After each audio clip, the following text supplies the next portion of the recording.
We're live, and by live, I mean we're pre-recording this. We can edit it down later for you guys so it makes more sense.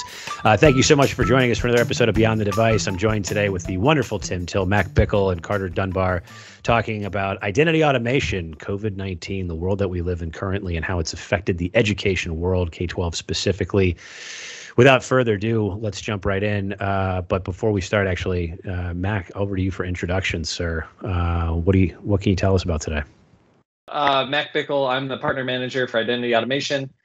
I work with 3i and their various partners to make sure that the partners and their customers have access to identity automation solutions and information about our solutions to make their lives easier. With me today on our team, I've brought in two all-stars to really feed this podcast the meal that they're looking for. All the listeners, that is, all their ears. And so with me is Tim Till and Carter Dunbar from our team, and I'll let them give their backgrounds and introductions on their own. Yeah, I'll lead off then. So Tim Till, I work with K-12 customers on driving value on an identity-centered approach to their security and how they leverage their different resources. So I kind of support our sales efforts, and I also do a lot of our just customer engagement and helping map that to our product. Carter? Yeah, I'm Carter Dunbar. I focus more on the implementation side of things. So where Tim is the tip of the spear, figuring out what are the problems, the use cases, the business drivers, and things like that for our K-12 customers. I deal with implementation strategy. How can we approach this as more of a program-based approach as opposed to a project-based approach? And K-12 on a personal level has, a big spot in my heart. I spent my entire 20s as a high school teacher. So this has been a natural market for me to transition into now in the private sector. Were you a cool teacher, or were you like one of the nerdy ones? I see Tim shaking his head. Yeah, probably both. I mean, I wore sweats because I was a coach. Okay. But still, you were a coach. I thought you were because you're back for what you do for IA. I figured you were like a science guy or something. No, yes and no. So I taught 10th grade world history. I also taught 9th grade audio video technology and principles of design. And then I also taught 12th grade advanced civil engineering and architecture. Wow. And then I was also the head basketball coach. And the head basketball coach. Yep. That was my life. Man, that's a lot. Well, so you are clearly an expert in the education space, then, especially the latter years of K-12, I should say. But you probably have a ton of background then, as far as what the world was comparatively to what it is now. What can you leaning on your expertise? Do you still have friends in the education space?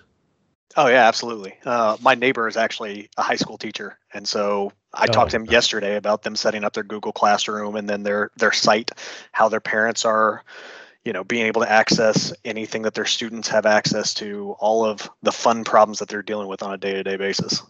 And so, and to that point, how incredibly crazy is it right now? Because I think the standard always was before COVID-19, like the contract was, I pay my taxes, I drop my kid off at school, you take care of my kid, teach them many things, make them brilliant, and then I get my kid back at the end of the day.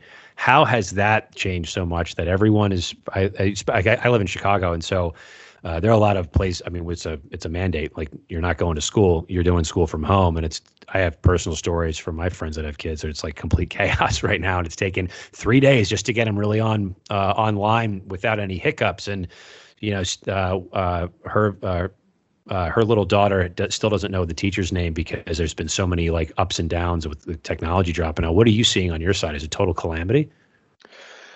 It depends on the district, in all honesty. So back in the spring, a lot of districts were, as everybody else in every other industry, caught completely off guard and completely face planted. So in some large districts that I have friends that work in, I'm like, hey, how did you guys transition to a fully remote classroom? And they were like, oh, we put them on the credit recovery software. And I was like, when we put kids on credit recovery, they could finish an entire semester in a week. And he's like, yep. I was like, so what do you do? And He's like, I am available to answer emails all week. And so that was like the spring education. It was just grasping at straws, trying to make something happen. Wow. For the fall, they've really tried to lean into, let's make this an equitable academic experience for our students, to where whether they are in the classroom or whether they are at home, we are giving them a quality education. Mhm. What we've seen with some districts is some are really nailing it and doing a really good job. Some had the rug pulled out from under them. I know where you are in Chicago, up until 3 weeks before school started, the plan was to come back in a hybrid model with pods. And 3 weeks before, the mandate came down, nope, we're going full remote. So everything that we had planned, scrap that, we got to scramble. And Chicago Public Schools, to their credit, has done an incredible job in a 3-week time period of making that a reality, to where if you look at national news, you're seeing a lot of school districts, a lot of the large school districts really experience trouble on the first day, the first week. And Chicago, to this point, knock on wood, has had a fairly seamless start of school. Yeah. So, yeah, it's been a couple of days, but it's like, I mean, that's going to be for anybody, regardless if it's school or if it's business. You're always going to have like a rocky roll up to a little bit of an extent. So to that point, with all of the issues, IT help desk, I'm sure probably has a lot of incoming traffic. Can you talk to that a little bit? Yeah, a lot of what the IT help desk is having to deal with in K-12 is you are handling customer support for a different user base that you don't necessarily control. So you have people trying to log on from their homes, be it students or parents who are not within the school district, their employees, or any of their official users. But the help desk is having to try to help them troubleshoot how to get online, how to log into a portal, log into applications, reset passwords, claim their accounts. It's a different shift. Previously, it would be your teachers are the ones who are calling in because they're the ones experiencing the issues in the classroom on behalf of the students. Now, the teacher doesn't have that direct interaction with the students, and so a student and their parent are now responsible for reaching out to the help desk themselves. So it's really scaled up and grown the amount of tickets that are coming in, and a lot of them aren't issues as much as user training and helping them understand how they're supposed to leverage these tools. But Tim, what have you Tim, seen? I was just to say, Tim, I saw you come off of mute for a second. What can you add to that, please? Yeah, so just to reinforce that too, there's a service level expectation. So if you think of a school district, right, pre-COVID, I'm a student, I'm in the classroom. If I have issues with logging in or getting access, because even when you're on premise, you're still logging into different services. The teacher is supplying these through learning management systems, and there are textbook applications that students have to log into. I mean, it's not like you had asked a question before about how things change in education. Well, I'm an old guy, and I'm in my mid 40s, and when I was in high school, the computer was like a lab of like trash 80s. It was pretty much what we were doing. And if you had a copy of like the Oregon Trails, that was amazing. And it was basic programming. That's the only time you interface with a computer, right? The closest thing to that would typing class, right? Those don't even exist anymore. So just in the last like 20 years or so, the transformation to a digital learning environment has been massive. And schools, everyone talks about, if you come from the private sector and you look at a school district, you would think, that's a school, how complex is it, right? Well, if you look at a school district in the late 90s, early 2000s, you're serving a user population of, administration staff, right? So we'll just call that a couple of hundred people at tops. Even then, that's fairly large. And then you move to, mid 2000s area, we're starting to provide far more resources for teachers, right? So now you're tripling that user population that you're having to support. And then as we into the late 2000s, to now, that user population has definitely been grown to students. And now by a factor of 10, you've grown your overhead burden. But the one thing that schools have not invested in and have not grown throughout all those transformations is IT, right? Mm-hmm. So your IT help desk has been fairly static from the times when they were just supporting the administrators, right? Yep. So they're having to, IT in education is probably one of the more resourceful groups in the marketplace today in terms of how they leverage that technology, how creative they have to get, and they have to be bleeding edge on some things just to manage the burden. So the service level impact, if I'm a student in the classroom and I forget my password, even at a well-oiled school with significantly applied IT resources, you're looking at a day typically to resolve that issue. A day just for a forgotten password. Yeah. If a student can't log in, they've got their password right, call help desk. Next day, the campus technician will get to you from his list, right? And that's when you're in the school with a bunch of resources to help you. When you're at home now, right, that problem becomes far more exacerbated. And the immediate need to get into that resource is far more pronounced, right? Mm-hmm. If you can't log into that system, you're still in the classroom. You're still being engaged by the teacher. But if you have these issues while you're remote, you're severely handicapped. So when you talk about equity, right, that's something that we have to consider because there's, obviously there's a concern there that if you're going to have people left out in the cold. And so that becomes far more pronounced. So the change has been dramatic. And the great thing and the terrible thing about COVID is that it is disruptive. It is absolutely disruptive to everybody. Mm-hmm. And there are all these movements and discussions. Well, it's here to stay, right? This is a brave new world. We're going to have to all adjust to this new way of doing things. And a lot of people will fight that. Nah, this is a bump. We're going to revert. We're going to go back to the way things were.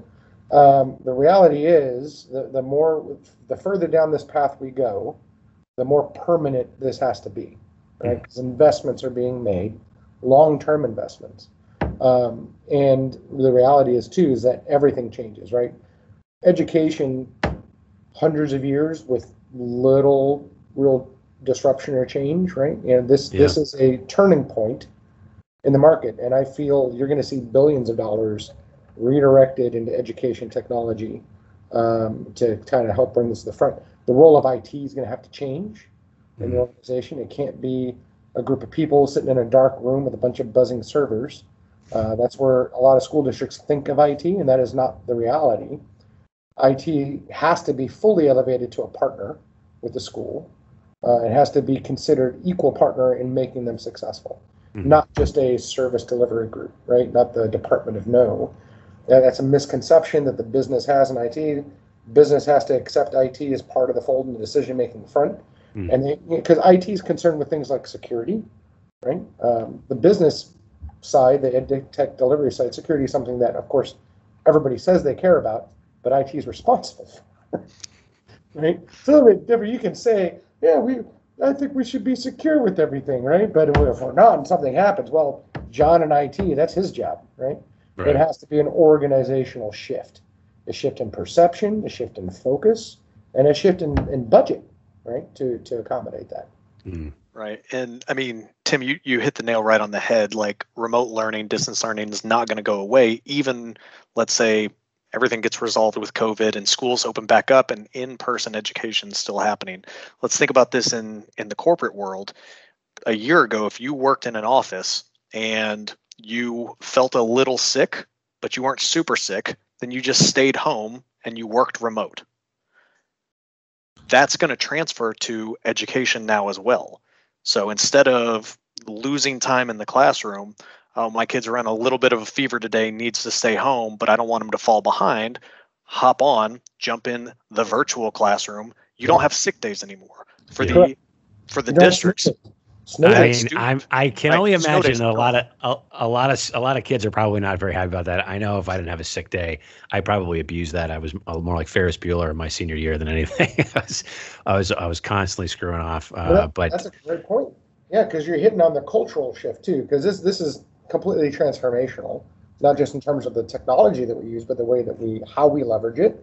And I think you're going to see that change really become amplified in things like measuring student engagement.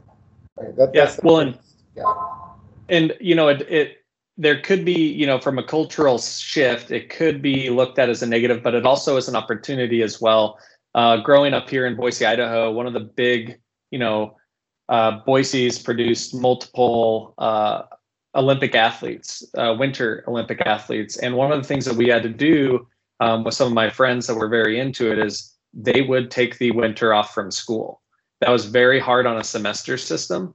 So they would oftentimes have to enroll in these winter academies that were scattered around the US. Some were in Park City, some are over in Vermont, but they offer a more so summer-like schedule where you have the winter off. What I see as an advantage of what we're talking about here too is providing more of an opportunity almost as a learn as you go, or as Tim was just talking about, measuring the engagement. And so maybe that person can sit there for a certain amount of time, or maybe they can schedule a time with the teacher that actually fits their schedule for things that they want to do outside of the classroom. And it might actually open up more opportunities to allow students and our youth more activity time to pursue things outside and still increase their learning while also keeping up with their schoolwork, just like we all do and have been doing with our remote work during this time.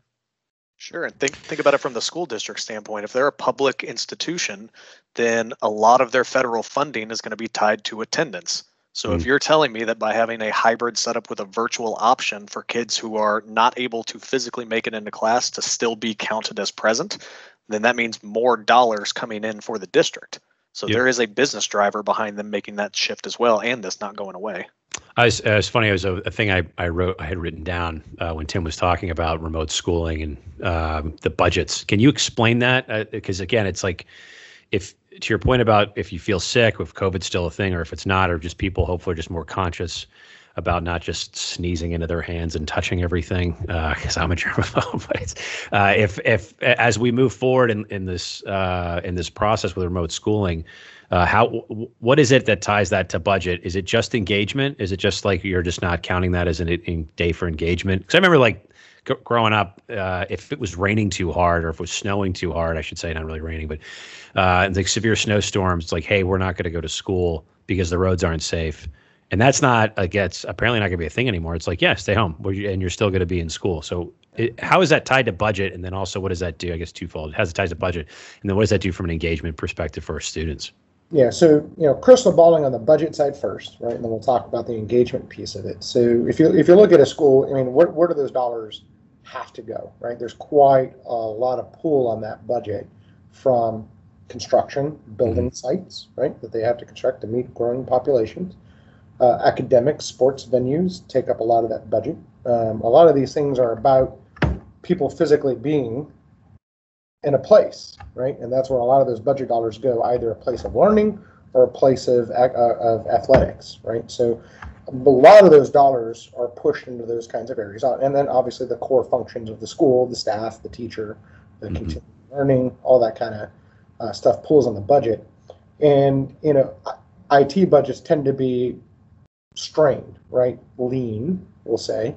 And a lot of that budget goes to typically devices, right? They're typically throwing a lot of that budget on buying Chromebooks or some sort of at a low refresh rate for those devices. Sure. Takes a lot of the IT budget.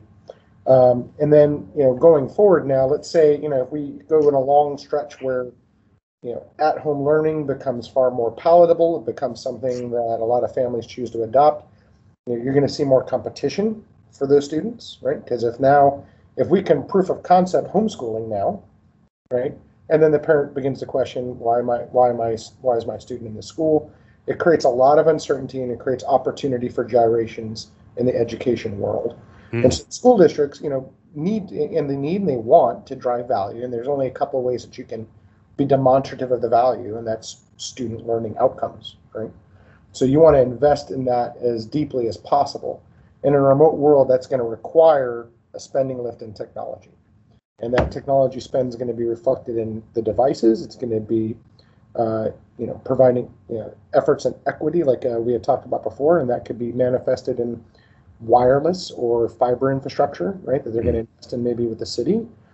Sometimes those are joint operations with local government to drive those kinds of infrastructure needs, and also in the technology platforms that they use to deliver these educational tools. But then a whole new subset comes in. And that's analytics, right? It's using big data in the way that the private sector has really been moving forward in. The schools at the district level are going to need to have that kind of granular insight to see, they need metrics to tell them not, a grade is like an after the fact, right? Well, Johnny got a 78% on this test. That's a bad indicator, but that's a lagging indicator, right? That there were all these things that occurred before that score that we did not intervene at, right? So when you're remote, that becomes far more difficult to gauge. So going forward, you're going to need to have granular visibility into these sort of, threat indicators for a student's performance, so that you can be proactive. And that now you're looking to divine out of that more personalized learning experiences driven by real-time analytics, right? So big data is going to become very important. Putting AI or machine learning against that data to have predictive outcomes. And all that schools are going to be able to use to differentiate from other options, right? Our students have a very high engagement rate. We see that, if there's trouble areas, we're alerted early. We have personalized plans to course correct these students. All those become ways to increase that learning outcome, to increase access to higher education. And that's ultimately what everybody wants out of their schools, right? They're to get the best possible education.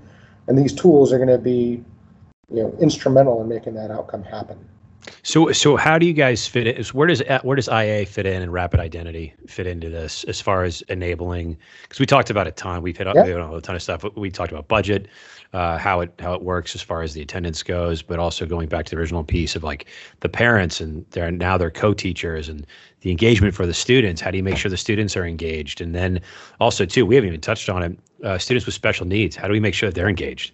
If they're not in the classroom, you don't have somebody physically there with them and present at all times. That's a whole nother can of worms to address. And so, how do you verify? And also too, we're in conference calls all day long. I oftentimes don't have my camera on, mainly because I pace around a lot in my office, and I have a standing desk, and I find it to be very distracting for people, where I'm just walking off camera. Like it's very strange. And so I have a headset in and I just pace around my office. I've developed clearly a lot of very bad habits working from home for too long by myself. But how do you make sure that a student is engaged if they have their camera off, if they, like I said, they are a special needs student?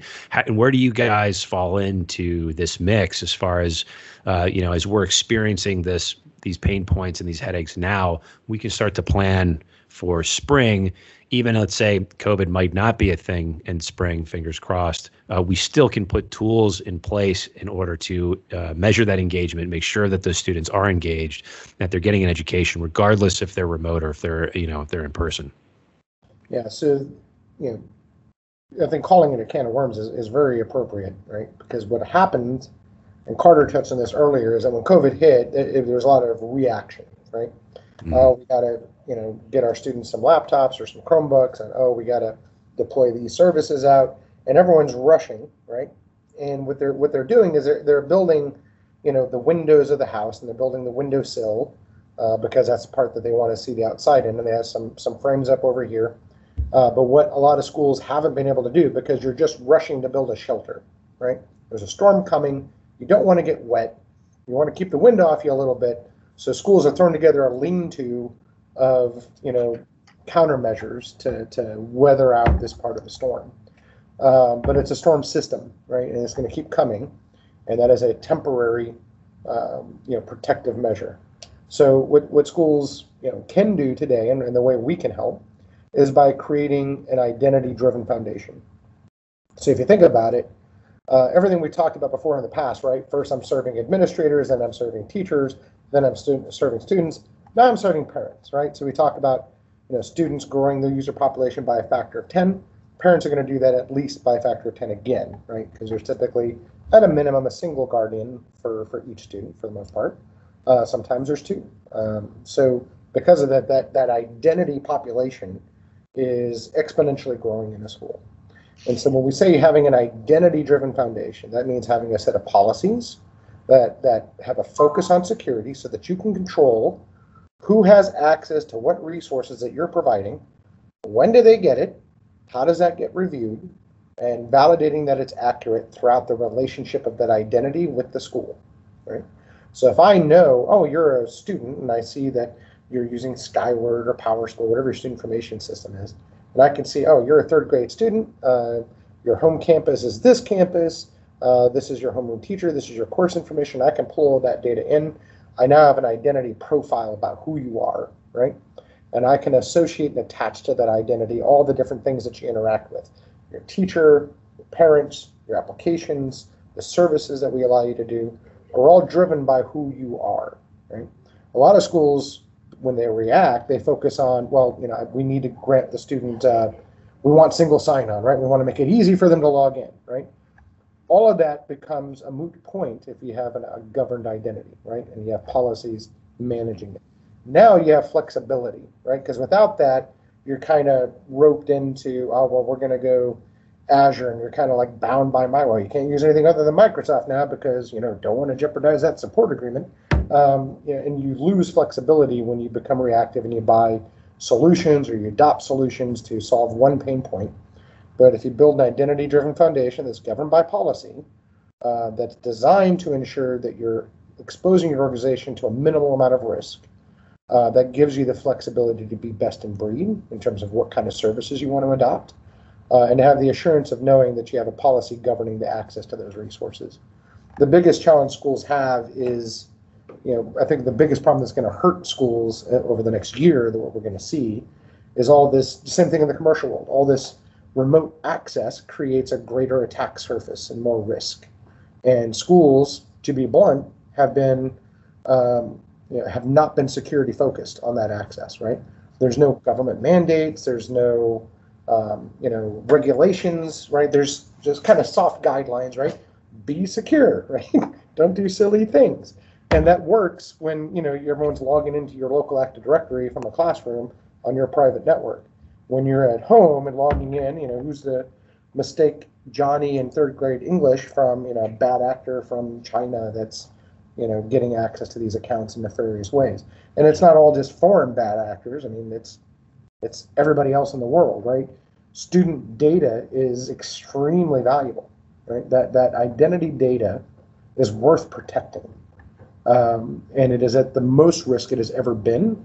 And organizationally at the school district level, there's been little push to protect that, right? So I think that's going to be the next big hit in K-12, is navigating that exposed risk. Carter, you got anything to add? Yeah, just from a vendor standpoint, edtech vendors, edtech applications moving forward, interoperability is going to be key. So there is the service with which your product is providing, and that's going to hold value to your K-12 organization. But the additional value, and really what's going to be the determining factor as to whether or not your product is adopted at K-12 at large, is whether or not you can play within their ecosystem. So what Tim was alluding to earlier is, if you approach it as some large vendors do, of this is a locked box and you have to fit within this and we are going to protect just this, everything else has to fall away. That's not going to work, especially with as many different directions as K-12 organizations and districts are being pulled today. They don't have the ability or the bandwidth to really take on a rip and replace, to make their organization adapt to a single vendor. Instead, they need products and offerings that are going to play within the ecosystem of what they have and what they add on. So how that works is the adoption of certain standards. One roster is a standard that is becoming more and more prevalent within K-12, not because it's forced on anyone, just because it makes their lives easier. So things like that, applications moving to accepting SAML for federation is going to make their lives easier. And the easier they are from an application standpoint to play, the easier it is for them to be adopted. For us, it gives us the opportunity to play really, really well with our flexible, malleable tools with all of these other applications, vendors, things like that, and then start to consume and aggregate the data that they have available and make it meaningful for organizations. Tim touched on it absolutely. The analytics and the data-driven approach of machine learning, AI, BI in general, that's where K-12 is really going to be moving to and get the most value out of. And then to kind of tie all that up, Reid, you had asked about things like how do we, have that actual equitable outcome for challenged identities. So special needs kids or kindergartners, right? That to get that remote learning experience, they have to interact with that technology. And so you really have to put a greater level of scrutiny on things like ADA compliance. You really have to start evaluating the VPATs of your vendors. These are things that, for some applications there's some consideration for. But, and can we just sorry to interrupt you? What can you just tell us what VPATs is, just for those who Sure, yeah. So a VPAT is like a vendor product assessment tool. So it allows them to the vendor to publicly go on the record with, hey, as it relates to 504 compliance and ADA compliance, here's how our solution meets or fails expectations. So it's like we hit all these things, but we don't hit this thing over here. Right. So I mean, and some of them wouldn't be applicable, right? So it's things like, does your solution work with a screen reading tool like a JAWS screen reader, right? So that allows people to be able to, sorry about that. That allows people to, through the VPAT, you can do things like, when it comes to a screen reader, are you compatible with the JAWS screen reader?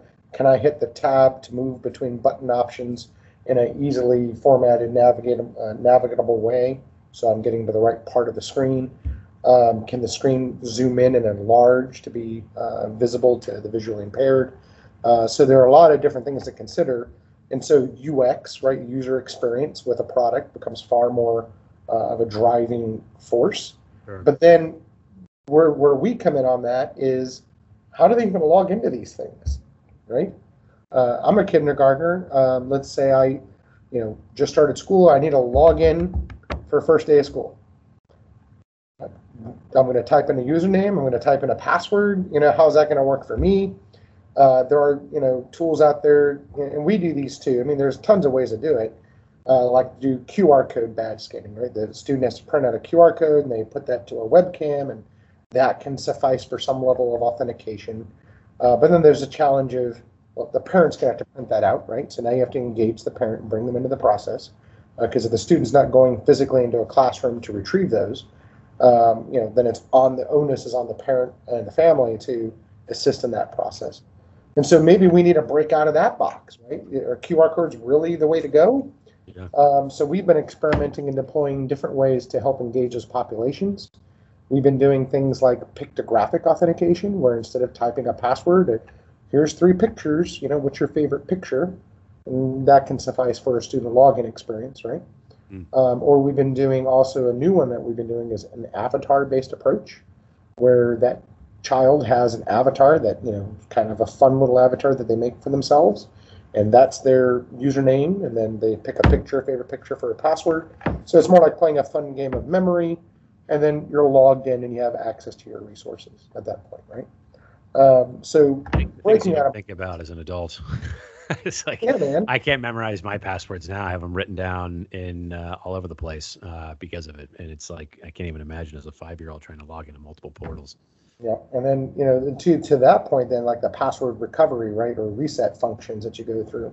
For your high school populations, maybe it's something as simple as, let them use their cell phone to log in, or let them use their cell phone to change their password. Or if I have a home email address for that kid that's different from the school email, maybe I can send them a reset link that they can use. So providing different mechanisms for self-service. So, you can't be locked out for too long because, you have multiple avenues to reset that password and log in.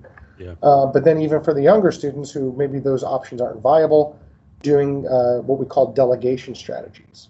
So remember before we talked about how student can't log in, that's help desk, takes around 24 hours when they're in the campus. A delegation is, maybe the teacher can click on the student, right, in our portal and reset their password for them, right? Or set it to a default value, or help them log in remotely, right? All right, John, I'm going to log you in, right? And kind of delegating that out to a teacher to handle it in the middle of class, or delegating it to a parent, right? Well, it's empowering both the teachers and the parents that have been forced to co-teach, to get them to not just have a sideline role in those things where things aren't so siloed. that's the killer of a lot of things, even in the business world, let alone in education. It's those silos are so dangerous. So to be able to get a teacher to have that access, or a parent to have that access, or a teaching aide to have the ability to reset a password, it seems like it might not be that big of a deal, but if you're out for a full day, then it goes back to that budget thing. As a school, how do you verify that student was engaged? Does that impact your budget? Like there are some dollars and cents here that are really important to discuss past just the technology, that fits into a larger discussion of future looking and how you develop this moving forward. And that's the security part, right? The security part of that is, not throwing any schools into the bus here, it's common practice, right? Well, let's say a school district wants teachers and some librarians to help reset a student's password. Without solutions like ours, it's typically things like, okay, well, I'm going to give these 7 teachers and these librarians enhanced privileges in Active Directory, and I'm going to expose Active Directory users and computers to them, this geeky admin tool, so they can scroll through the domain, find the student, change their password, right? So what have you done when you've done that, right? You've solved part of your service level issue impacts. But what you've done is exposed a lot more risk, right? So oftentimes schools are like, well, do I want a better service level or do I want higher security? And they consider those two separate things that are pulling from the same level of resources, right? So we don't want more security risk. That's not a good thing. Exactly. We want to mitigate security risk. That's a very important thing to do. So when it comes to schools actually consuming a product like this, what does that look like? Is it a server thing? How do we adopt this? Yeah, that's a great question. So, depending upon the school, we have multiple delivery options, and then we have what we would recommend, right? But because we deal with education, and some parts of education are very cloud first. You remember, back when G Suite was coming out, and it used to be a live EDU, then became like Office 365, or people were kind of hesitant to move there. I don't want to lose control of my email, which is like the most server intensive, infrastructure intensive thing you got, right? But then once people saw how easy it was, everyone started flooding there. So you're going to come across, especially in the education market, people who are hesitant or people who have already moved there, and there are people in K-12 that are moving all of their infrastructure up into the cloud today. So we want to be flexible for those customers so that we can be lockstep with their view on how these kinds of solutions can be consumed. So at a high level, we have 2 ways. One is, yes, we can do what's called a soft appliance, right? And then we can deploy that for you wherever you want. That can be in your physical data center. That can be highly available across multiple co-located data centers, or that could be in your cloud infrastructure that you manage. It is a solution that you can own. And then the other is where it's delivered to you as in the cloud. And that's where most of our customers are preferring to consume the solution. And in that model, it's about the only thing we look for schools to provide is we have a tool set that we deploy to get access to local things, right? So if you want us to manage things like, I want you to manage my on-premise Active Directory, or I want you to, we still do Windows file shares on local storage servers, so I need you to parse out those storage permissions for me, right? So if we need access to local data or local systems, we have a gateway essentially that we would use to get that local access from our cloud.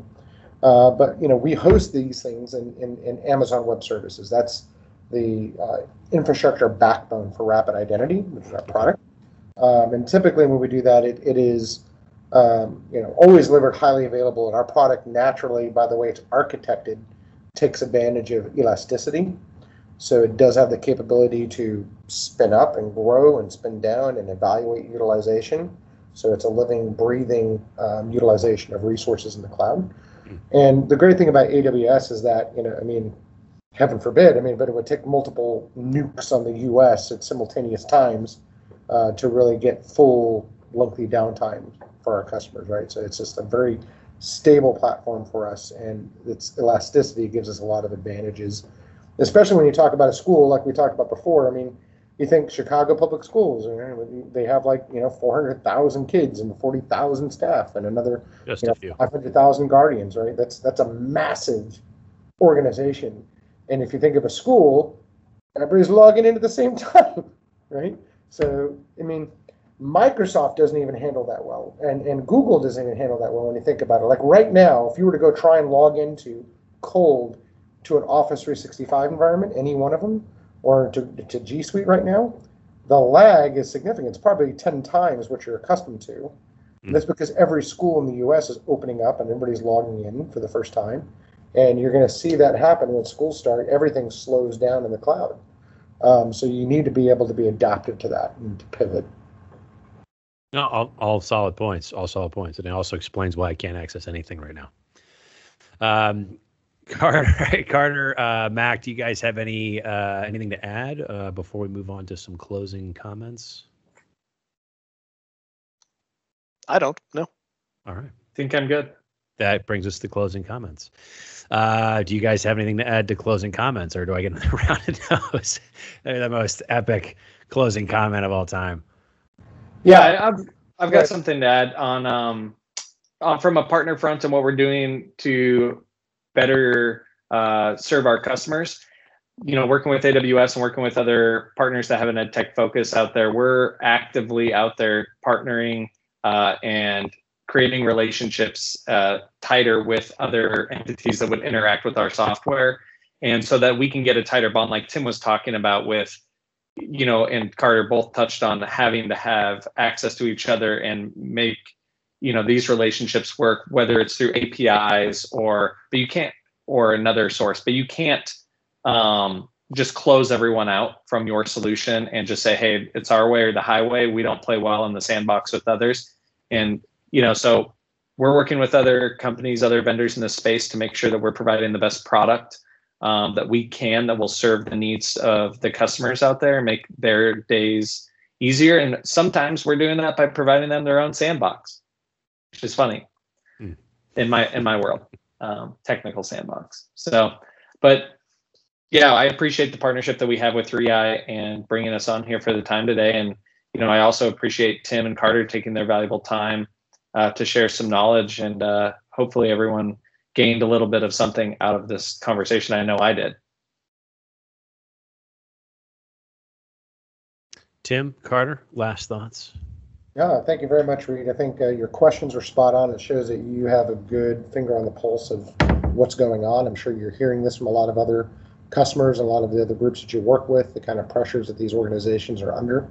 You know, good news is, you know, we have a handle on things, right? No one has control of it, but you can start to see where things move now. Now your customers can afford to be strategic on their approach as opposed to reflexive, right? That's what we're going to help you do.